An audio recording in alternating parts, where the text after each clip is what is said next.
Hello everyone, this is the finale of What If Naruto Travels Back in Time, and I hope you guys enjoy this video and to like, to subscribe, and check out the playlist, to see more comment down below. Now let's start the intro.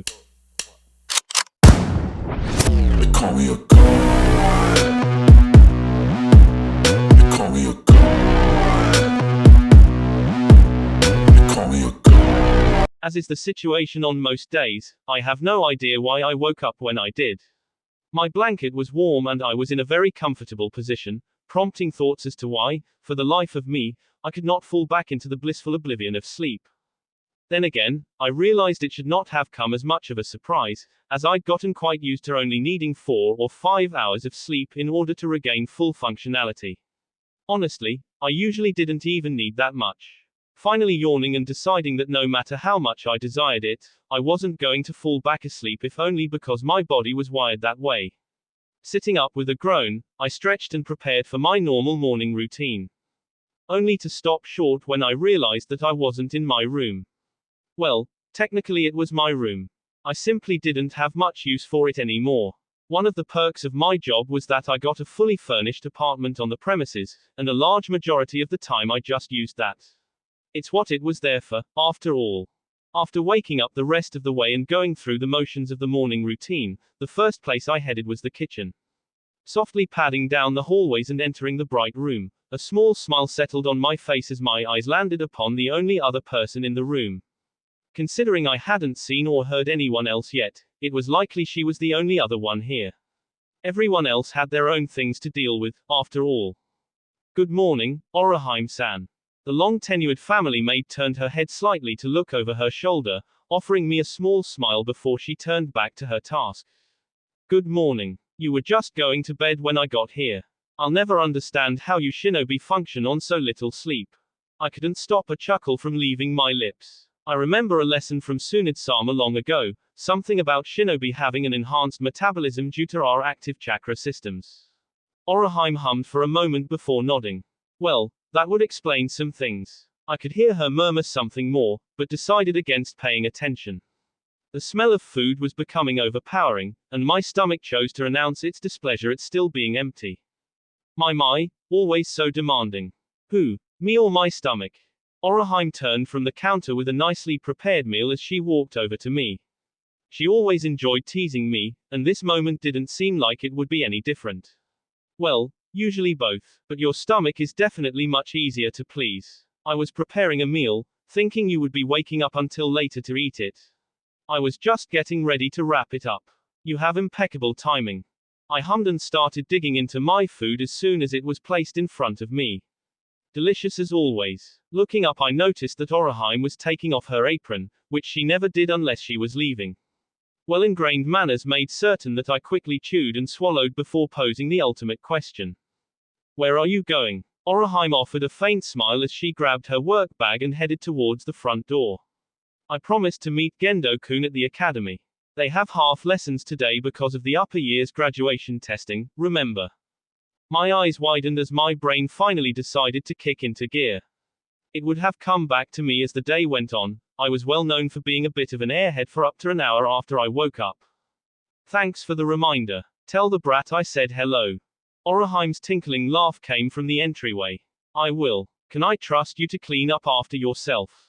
I guess. I'm not a kid anymore, you know. Really, you could have fooled me. I heard the front door open. Have a good day. The door closed, and I grumbled to myself as I returned to consuming my morning meal. I loved Orihime dearly, and to be honest she was one of maybe 5 people anywhere in the elemental nations that I would allow to get away with calling me names.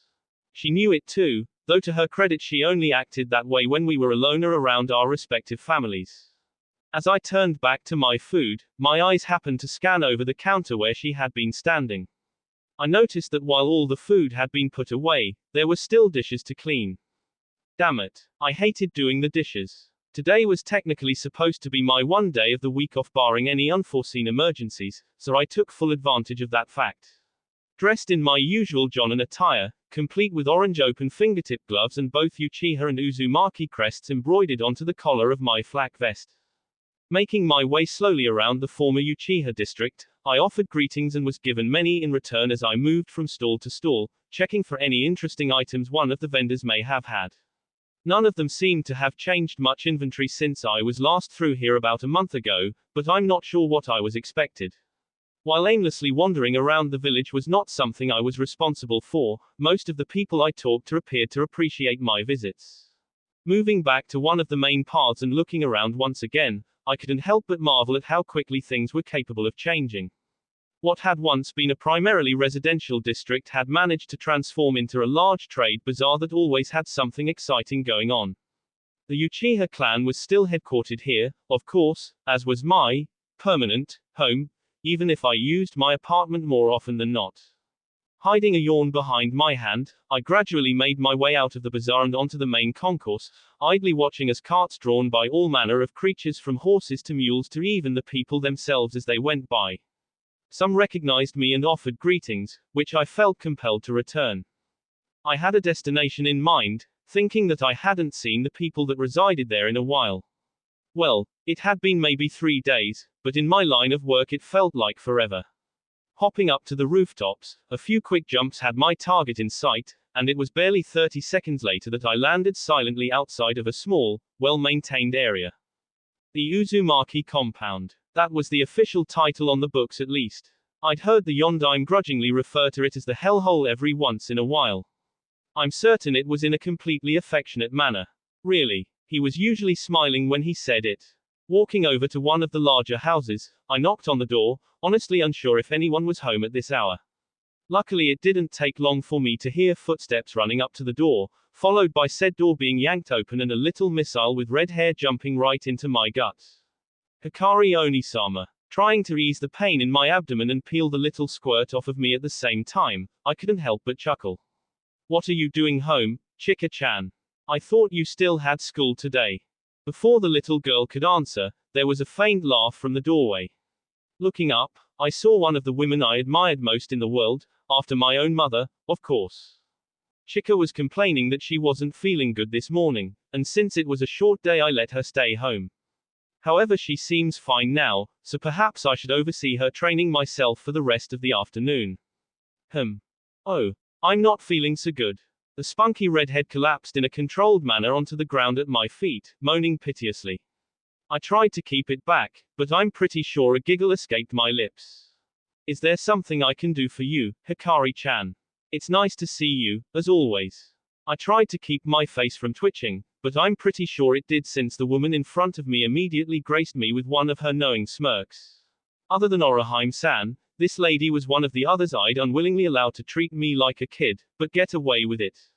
Yes, actually. Do you know where Minato Ajisan is, Kushina Abasan?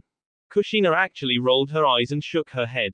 No, sorry. Last he told me he was working on some super secret project with Morino Ibiki and Yamanaka Inoiki.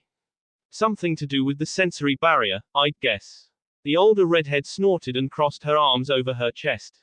Men and their toys, she muttered. On one hand, I felt myself agreeing. On the other hand, however, I understood the necessity of the barrier. We kept impeccable records of all people who entered the village both legally and illegally. At least we tried to. No village security system was perfect, no matter how much I'd like to delude myself that ours was. I see, I said, shrugging. Well, if you see him, can you let him know that I'm looking for him? It's not that important, but I'd like to pick his brain about a few things. Certainly, Hikari-chan. I nodded and was about to walk off, before her voice stopped me. By the way, do you know when Jiro-kun might come over to visit again? Naomi misses her best friend. To be honest, I wasn't sure how to respond to that. Jiro was my next youngest sibling, and he was a bit of a hothead, or at least he used to be. He and Uzumaki Naomi had been virtually inseparable growing up, but something happened a few months ago. They got into some massive fight, and Jiro pretty much turned into a recluse. I was curious, naturally, but I wasn't the type to pry into someone's private business. I don't know if he appreciated that or not, because I very rarely got anything more than one-word answers out of him. Sadly, we were never that close growing up because Naomi pretty much hogged him all to herself, so pulling out the sibling card to help him with his problems was a definite no-go. You know I can't very well order my brother to do something he doesn't want to do, right? I spit that out with a bit more vitriol than I intended, and immediately felt guilty when a wince passed across my aunt's face before she looked away. I immediately opened my mouth to apologize, but she beat me to it. No, I understand. I didn't mean it like that, but she's been inconsolable for a while now and I have no idea what's wrong. I let out a sigh. Did you ask her what happened? I tried. My aunt pushed some loose strands of hair back behind her ear. She won't answer me. All she does now is go about her business like a drone. Even her usual teammates have visited, asking if I could do something. I'm at my wit's end. I grimaced. If I talk to her, it won't end well, you know. Even if she is my cousin, we've never really gotten along. Perhaps that was a bit blunt, but it was the truth. I think in every family you're guaranteed to have at least one person you don't like all that much. For my family, that person was Naomi.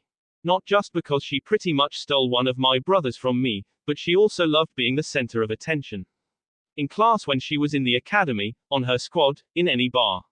She let the fame of her parents get to her a little too much, and for all intents and purposes acted like a spoiled little princess. I know for a fact that my aunt didn't raise her like that, and even if Minato Ajisen could go easy on her from time to time, I have no idea where she learned that behavior from. She was so bad at times that even my dad tried to keep her at arm's length. Now that is saying something. Kushina didn't say anything further regarding Naomi, instead letting out a small sigh before clapping her hands. Come on, Chika. Get up and get inside. You've got some studying to do, or there will be no dessert for you tonight after dinner. The little redhead hopped to her feet faster than I thought possible, and without so much as a, by your leave, ran around her mother back into the house. By the way, Kushina began once Chika was back in the house. Nagato returned from Rain Country yesterday, he's visiting with his niece. You know the one, Conan and Yahiko's little girl. Of course. I smiled. The girl was adorable, and could do amazing things with paper. Since he's back, do you think he'd have some free time to do a little training? My aunt smiled at me. I was once again struck by how pretty she was. For a 40-something, she didn't even really look 30. Uzumaki longevity is amazing. If he wasn't available I wouldn't have mentioned it. He actually suggested it to me when he got back, but he wants a day to rest first. I waved my hand. No problem. Just tell him to stop by when he has time. I'll make some free time for myself. Certainly. Thanks for stopping by, Hikari-chan. I'll make sure to mention to my husband that you're looking for him. Whenever he decides to stop playing with his toys and come home, anyway. I grinned slightly, secretly relieved that she either forgot to talk more about Naomi or decided to leave the subject be. Either way was fine with me. Waving goodbye, I jumped back up to the rooftops, thinking about what I wanted my next destination to be. Frowning, I quickly realized that I didn't have much to do, short of perhaps going shopping or tagging around with one of my family members. Perhaps a random, surprise visit to one of Konoha's departments. Nah, it's my day off. Sighing internally, I started jumping around from rooftop to rooftop, stretching my senses and looking for familiar signatures. I had the chakra feeling of all my immediate family memorized, so I knew how to pinpoint them exactly should the need ever arise. So far it hadn't, but better safe than sorry. As I neared the edge of the second ring of Konoha, I started picking up two traces outside the village in one of the training grounds. As I got closer, I noticed that it was Training Area 16, which was often used by Chunin who were experimenting with new techniques. Imagine my surprise to find Jiru there along with my next youngest sister, Amaya. Jiru was watching her with his Sharingan active, while she appeared to be doing some sort of chakra-related exercise. Her chakra was fluctuating a bit, but it was nothing severe. Both of them looked up when I landed. Jiru's Sharingan immediately faded, returning back to his dark onyx-colored eyes. Amaya, meanwhile, stood up and rushed over to me, giving me a tight hug. Nissan, it feels like forever since I saw you. Well, you were out on assignment for 3 weeks, and I was busy when you got back. So, in our line of work, it sort of has been forever. She grinned at me and I looked to see if I could notice any changes. At 16, she was already what I'd consider a knockout beauty, though I like to believe I was no slouch in the looks department either. However, while I took after my father, Amaya more resembled our mother. If I was to be petty and further compare our looks, she had legs I would gladly kill for, though I beat her handily in the bust department. We both kept our hair at about the same length, just above our shoulder blades. However, my hair was a deep golden color just like my father, whereas Amaya had a rather unique very deep red. So deep that it appeared black unless you held it directly under a bright light. The one trait we did share was that we both were born with our father's bright blue eyes, though mine had leaned more towards a greenish blue. Glancing over at my younger brother, I saw him staring dispassionately at us, not moving.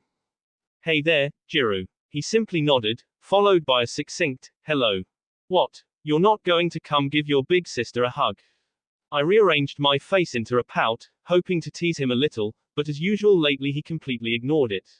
Snorting, I began arguing with myself about mentioning Naomi, but Amaya posed a question to me that made me temporarily forget about it. "Hikari Nisan, you know the Rasengan, right?" Raising an eyebrow, I slowly nodded my head. "Yeah. It's something like a rite of passage in our family." That was perhaps stretching the truth a bit, even if from a certain perspective it was true. We weren't forced to do it at any point, but when asked about it we were all willingly given instructions by the adults. Now it had become something of a new tradition. I knew for a fact that my older brother and Jiru could both do it, and I'd seen my cousin Masahiro do it as well. The only one I didn't know for sure was Naomi, but I didn't really care about her anyway. Among all of my siblings and cousins I did hold a trump card. I was the only one who could successfully complete and use the Rasen Shuriken other than my father. Uncle Minato could make one, but he needed 4 clones to my 2, and he was completely wiped out after making one. "Do you have any tips?" I eyed her hands critically. "Has Jiru suggested anything?" Amaya frowned briefly before fixing into a neutral mask, shaking her head. The frown was quick, but I saw it. He said that he'd let me know if something was wrong, but other than that, nothing. Nodding more to myself than anyone else, I did a hand seal, then held it to the inside of my left wrist. A small puff of smoke later and a small marker appeared in my right hand. Most people thought it was silly of me to seal away writing utensils, but in my line of work I never knew when I'd need to sign something. Reaching out and grabbing Amaya's left hand, I made our leaf symbol in the middle of her palm. A few of the lines were a little squiggly, but I'm sure she understood what it was. As I resealed my marker away, my sister looked curiously at the mark, then back at me, obviously waiting for an explanation. "Focus your chakra onto that point. Worry about the power later, right now you just need to be able to focus, focus, focus.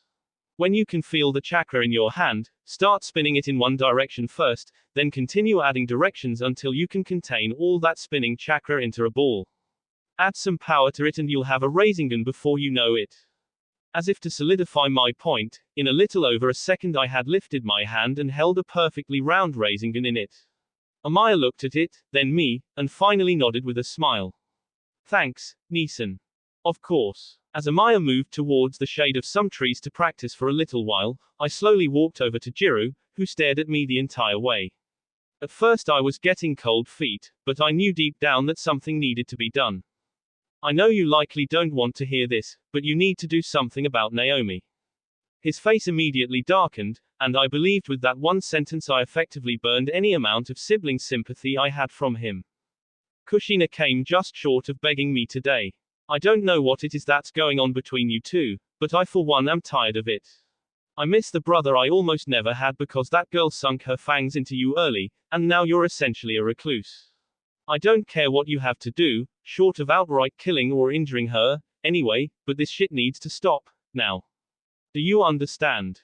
I hated to pull the authority card, as limited as it was over family, but I really was tired of this whole situation. I was tempted to bribe some of the mission assignment people to give Naomi some long-term border patrol mission on the ass end of nowhere. I'd even be willing to prostrate myself before my aunt and uncle to beg for forgiveness, believing it was a necessary evil to do so. Jiru had paled as I moved along on my rant, before scowling near the end and simply disappearing with a body flicker. I sighed. So much for that. Nisan. Was that really necessary? I couldn't stop my shoulders from shrugging. Perhaps. Perhaps not. At this point I'm about to give up on him and Naomi both. They need a kick in their respective rears. I don't like getting involved in personal affairs like that, but Kushina Abasan asked me to try to do something, so. Okay. Amaya was awesome. She always accepted simple explanations and didn't press for details unless lives depended on it. My parents were both usually the same way. It was amazing when child rearing worked correctly.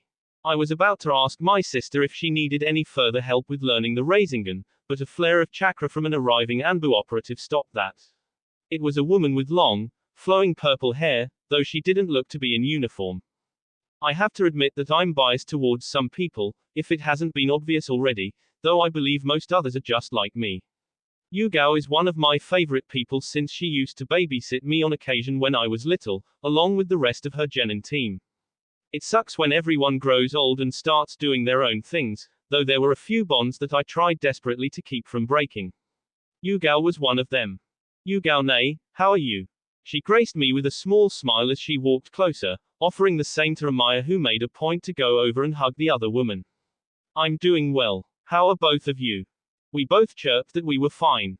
I then simply stared at her with a raised eyebrow, physically asking her what she was doing all the way out here. As brilliant as Yugao is, she picked up on it immediately.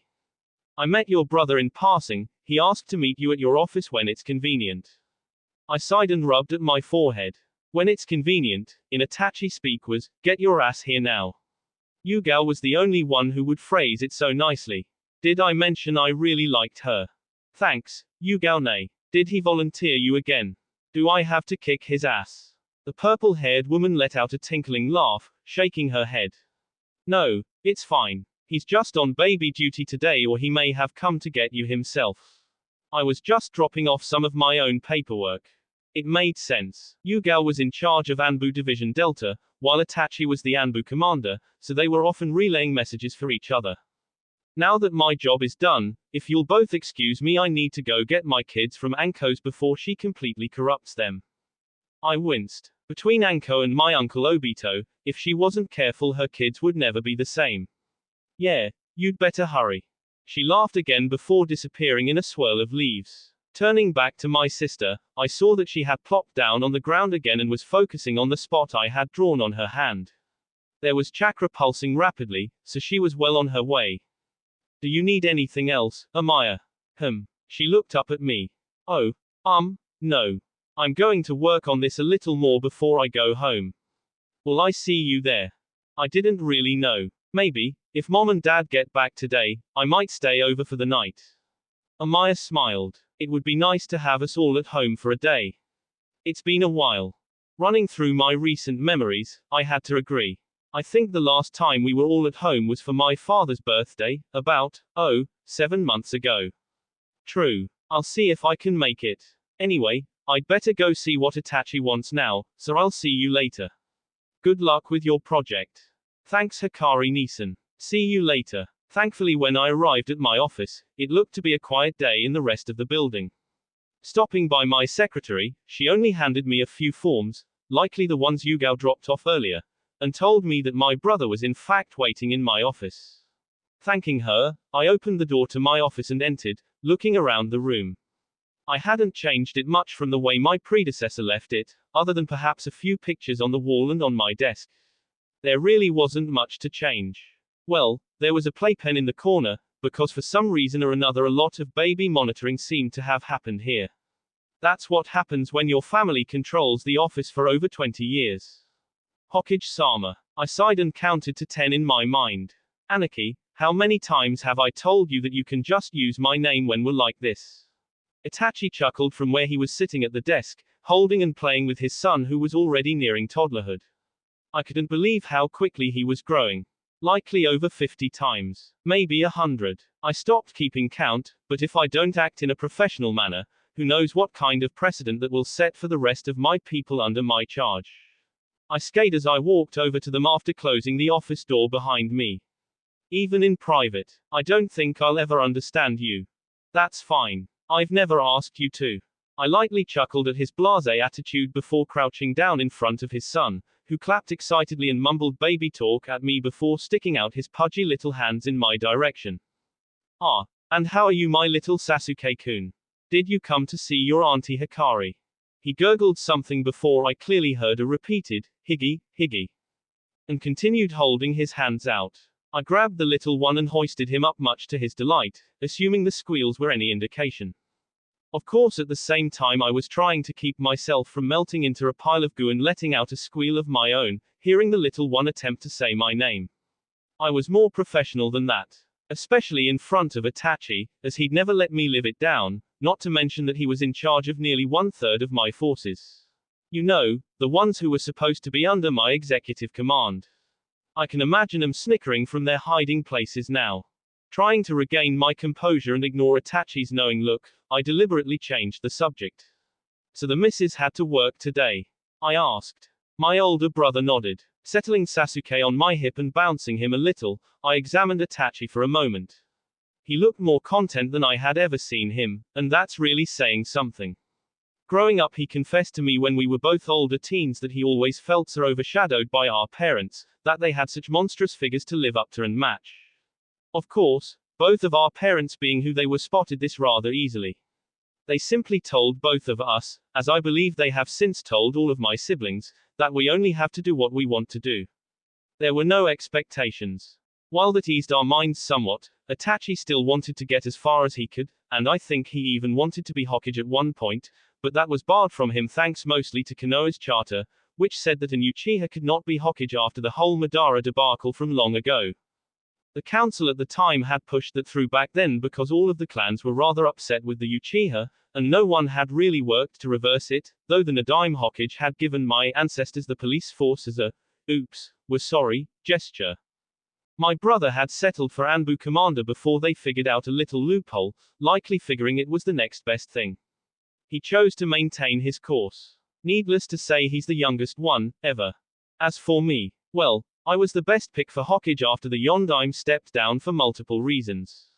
Even though I was born an Uchiha, I lucked out because my father is an Uzumaki. That little loophole from before.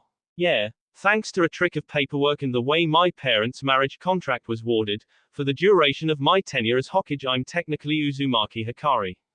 There wasn't a single complaint then, and still hasn't been one almost a year later, so I'd venture a guess that I'm not doing too shabby. In my heart, though, I'm pure Uchiha. Don't get me wrong, I adore my Uzumaki heritage. I just wasn't raised understanding the history and the way of life of the Uzumaki clan, but rather the Uchiha one. Dad told me bits and pieces, but I honestly don't think he even knew much about his old family, since he and his sister were orphans.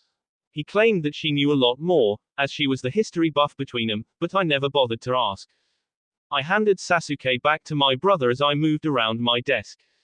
Thankfully it was still clean and neither of my assistants had decided to junk it up. I had to admit that they were rather competent, so it wasn't much of a surprise. Sitting down, I smiled to myself as I heard Sasuke giggling with his father. I looked at my older brother again. He was, for all intents and purposes, a perfect copy of our mother, just obviously with more masculine features. It was fairly amusing to both my parents then when I ended up being a perfect copy of my father, whisker marks on my cheeks and all while, you guessed it, having more feminine features. Though to be fair, all of my siblings had the whisker marks, minus Itachi. As for the reason why, it's all gibberish about seals that I don't really know that well, but it has something to do with the old fuzzbutt, QB. Though I hated when he performed that sexy technique of his. Oh, it made me so mad to think of that completely perfect figure. Of course, my mother would be the only woman in the village who would laugh along with my father when he did that. I bet every other mother would be absolutely scandalized. Thankfully he didn't scar my mind with it until I was well into my teen years. But, wait, wow. I've started digressing all over the place. So what did you need to see me about, Anarchy? Itachi looked at me before his gaze shifted back to his son, who was now trying to eat his own hand, apparently. Two things. Father sent a clone here earlier today, but since you weren't in it came to me before dispelling. They're returning from Kiri and should be here this evening. I raised an eyebrow. Did they say how things went with Yagura? Not too much, other than it was successful. Somehow they talked him into coming to visit Konoha, something about the Sanbi and Kyubi catching up on old times. Do I need to prepare for a diplomatic visit? Itachi shook his head, though still watching Sasuke as he bounced the giggling boy on his knee. No, it will be purely informal from what he says. Besides, you have enough on your plate with the Chushikage coming to visit in a few days. That was true. Though I think Kurotsuki was just using this string of diplomatic visits to get away from the stuffy old men she was waiting to die off on her advisory council, relics left over from before her grandfather passed on. Her dad didn't want the spot, so she was literally handed the Chushikage position on a platter. I thought it was fairly amusing how she was even a year younger than I was. Perhaps she was just coming to me for advice. Like I'm some sort of bastion of Cage advice. Nah. We end up drinking the nights away, usually. What was the other thing? Itachi paused for a moment, as if steeling himself. He'd even stopped bouncing Sasuke, who was looking about randomly as if wondering why the bouncing stopped. Jiro applied for Anbu yesterday. I just found out from Rin-ne this morning. I'm guessing he thought she wouldn't come directly to me with it. I leaned back in my chair, arms crossing over my chest. Well, this was interesting. Rin was in charge of Beta Division, and while we were acquaintances, I wasn't nearly as close with her as I was with Yugao. Still, Jiro had to know that Itachi would have seen the application eventually, and then me. Do you know what's up with him and Naomi, by the way? Do you think that had something to do with his application? Perhaps. Itachi's voice trailed off, obviously thinking about it. Some Anbu assignments have been known to last for months, perhaps he feels the urge to just get away for a while. I sighed and rubbed at my forehead. I could already feel a headache coming on, and today was supposed to be my day off, damn it. I already talked to him this morning about the whole Naomi thing. Before that I've already mentioned to him about becoming a jonin. I mean he's 20 years old now and more than capable of taking up the new rank. He's already been sitting at special jonin for 3 years. As much as I don't want to say it, I think following Naomi around has messed him up. Itachi simply nodded, not denying a word. I knew that he didn't particularly care for Naomi either. No one in my family did that I knew of, but Itachi was the most patient with her. Whenever I asked him why he had such patience for her, he would just ruffle my hair in an affectionate manner, then state that he had practice from dealing with me. Of course I'd be mad at him for all of 5 seconds before realizing he was probably right. I was a bit of a brat until I graduated the academy. I had even adopted my father's mannerisms when he was young, or so he claimed. I still am such a daddy's girl. My mother used to joke that she'd have to watch out for when I got older or I'd steal my dad away from her.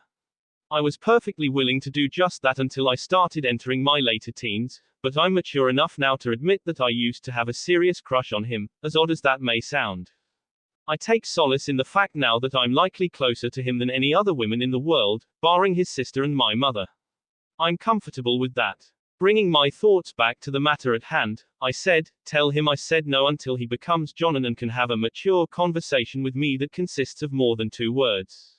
Until then, Anbu is barred to him. If he needs an assignment to get away for a bit, I'll see if I can find one for him if he can ask me personally for it without being a baby. Itachi actually winced. Isn't that a bit harsh? I shrugged. Honestly, I was just tired of the whole situation. Maybe, but give me some credit, Anarchy. We're a family of shinobi. So are the Uzumaki. I know that Minato Ojisan used to cater to Naomi a little too much, but I can cut him some slack since she was his firstborn daughter. Okay, I get that. But I'm not the Yondaime Hokage, and I won't tolerate either of our families not acting like what we were born to be. I have no idea where that speech came from. But I thought it sounded pretty cool. Itachi must have thought so too, because his face showed surprise for a moment before it morphed into a grin, and he made a show of wiping a fake tear from his eye. Look at my Imuoto, all grown up. It makes a grown man cry.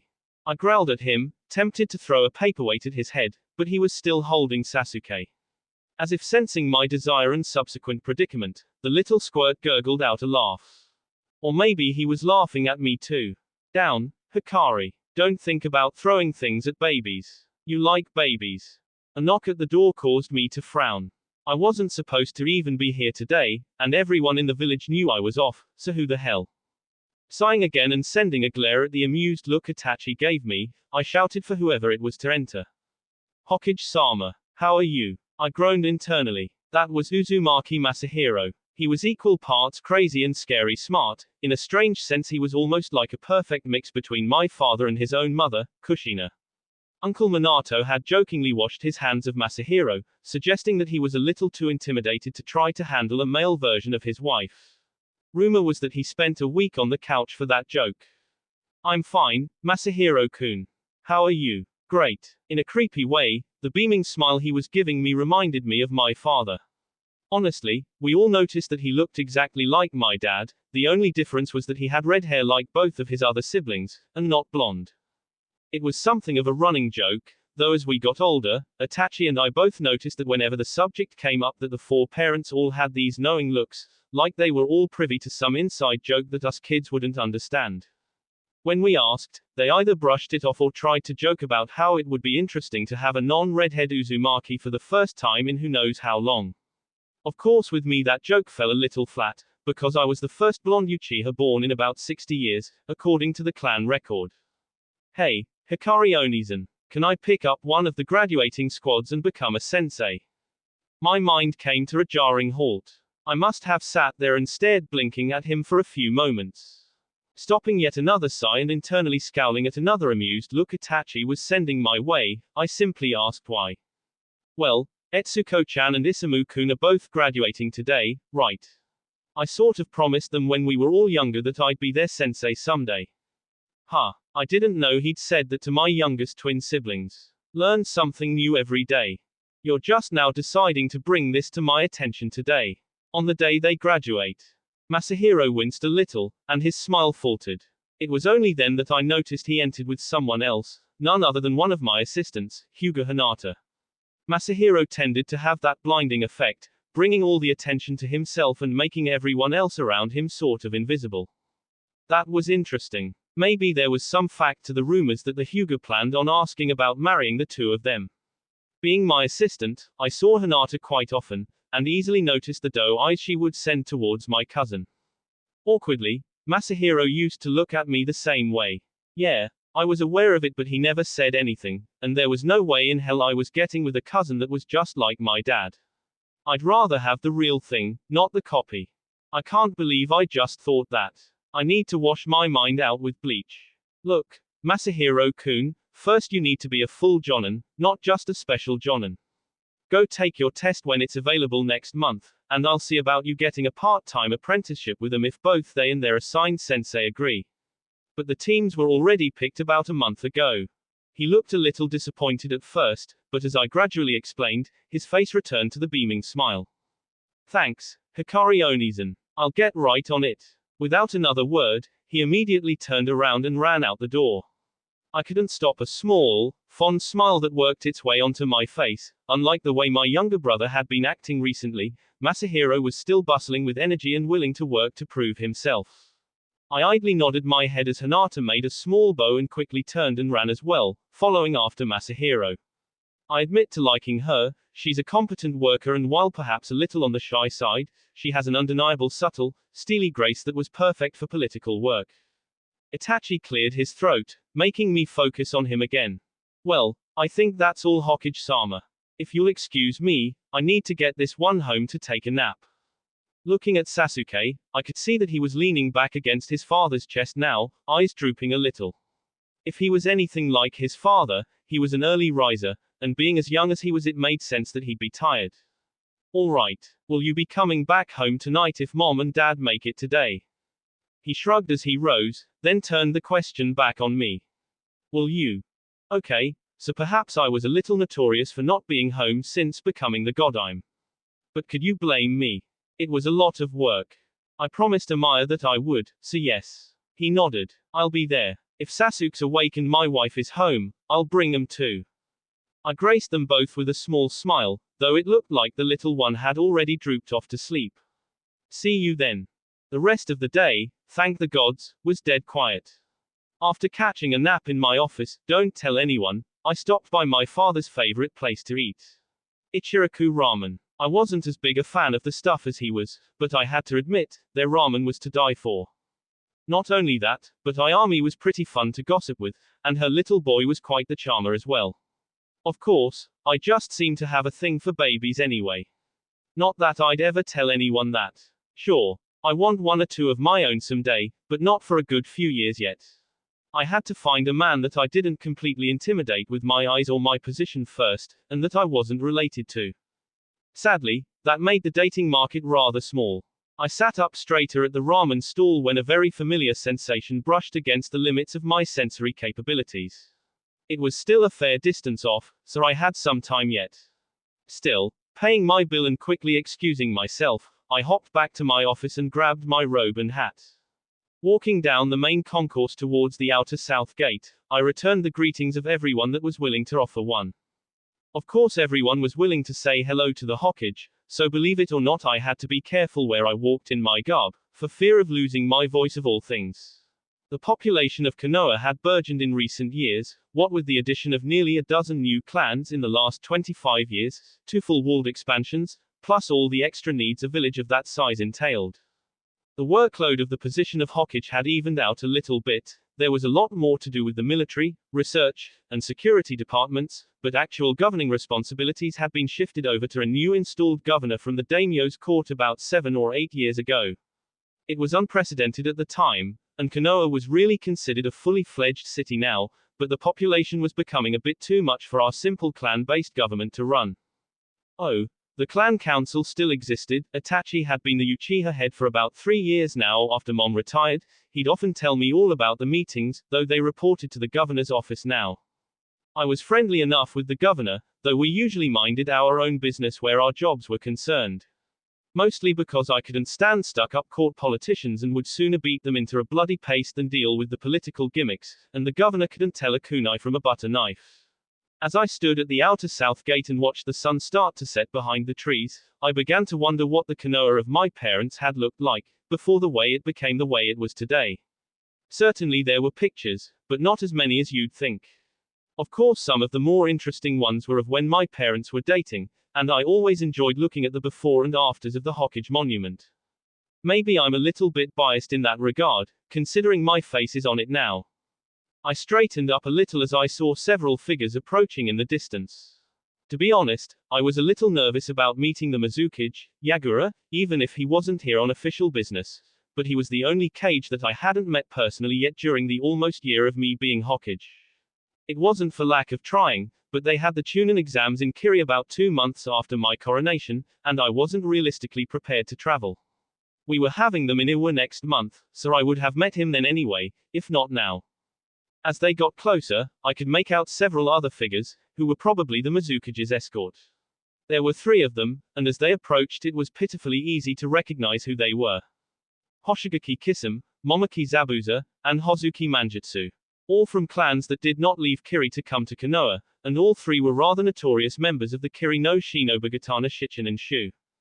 Itachi was going to be grumbling about the security detail needed for these guys. As they all approached, I first reached a hand out for Yagura, who for someone of his relatively short stature had a surprisingly strong grip. Seriously, I was of about average height, but he was easily 2 to 3 inches shorter than I was. Poor guy. However, with his grayish-white hair, bright violet eyes, and facial tattoo that went from his left eye down along his cheek and ending at the jawline, he had a sort of bad boy look to him. Too bad he was about 3 decades older than I was. Wait, what am I thinking? Bad Hikari. It's nice to meet you, Mizukage-sama. He grinned. Damn it, don't smile like that. You as well, Hokage-sama. Your parents speak greatly of your talents. Do they now? I smiled, equal parts amused and terrified.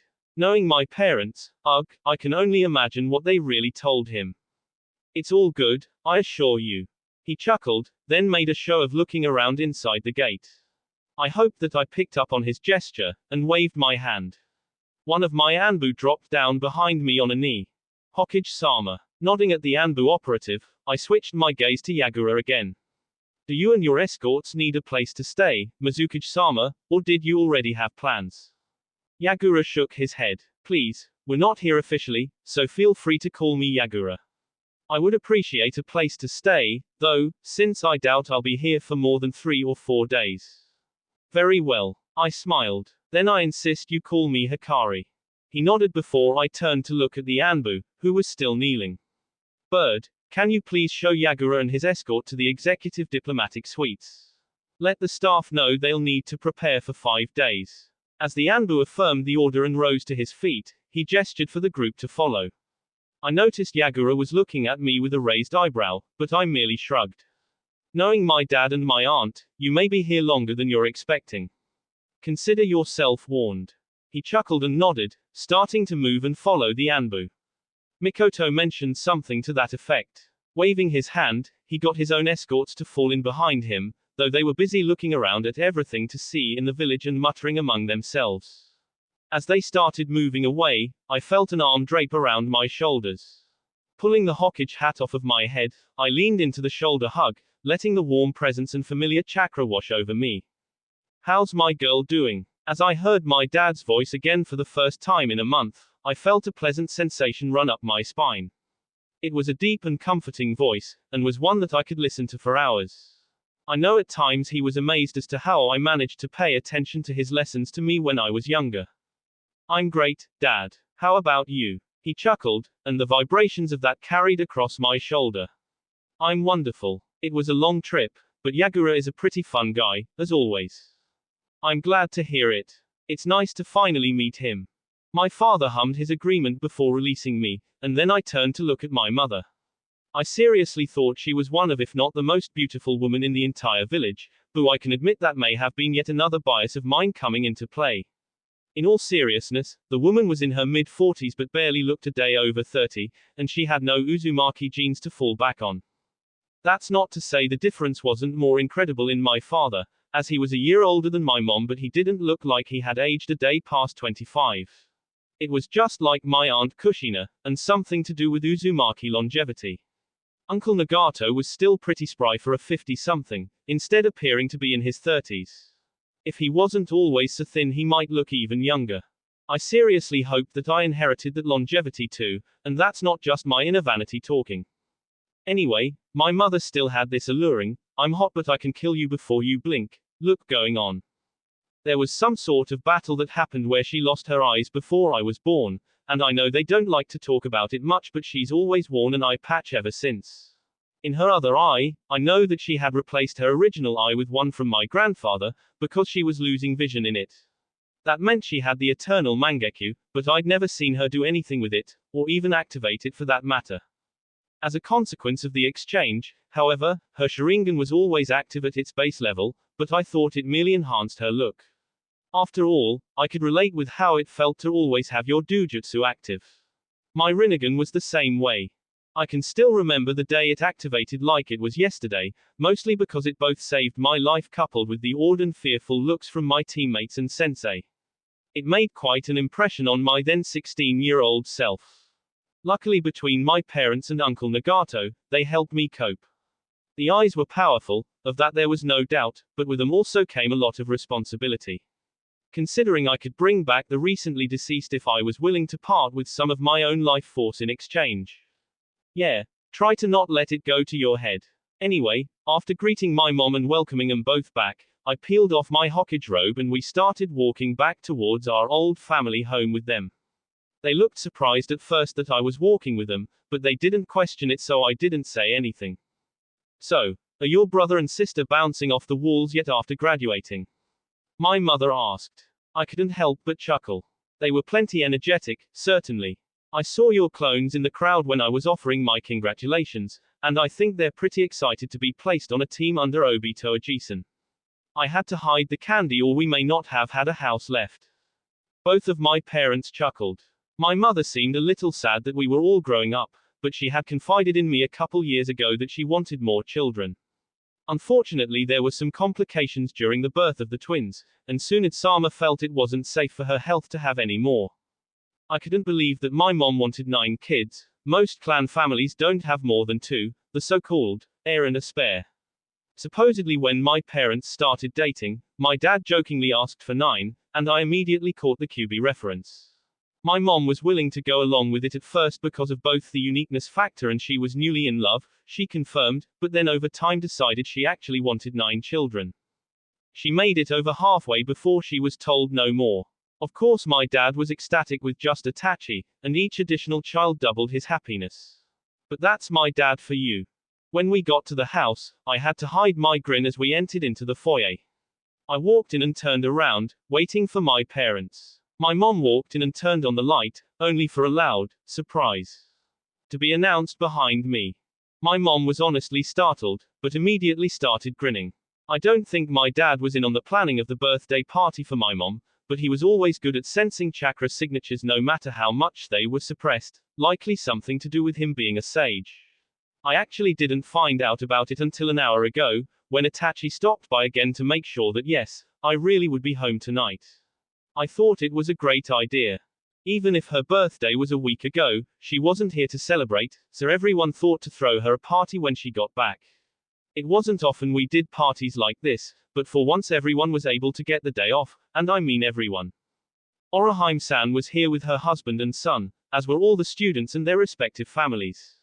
Obito, Anko, Yugao, Rin, Kakashi, Takuya, all of the Uzumakis plus Nagato with his 12-year-old niece. Even Naomi showed up, amazingly, though she looked like she was having a pity party in the corner. Oh well.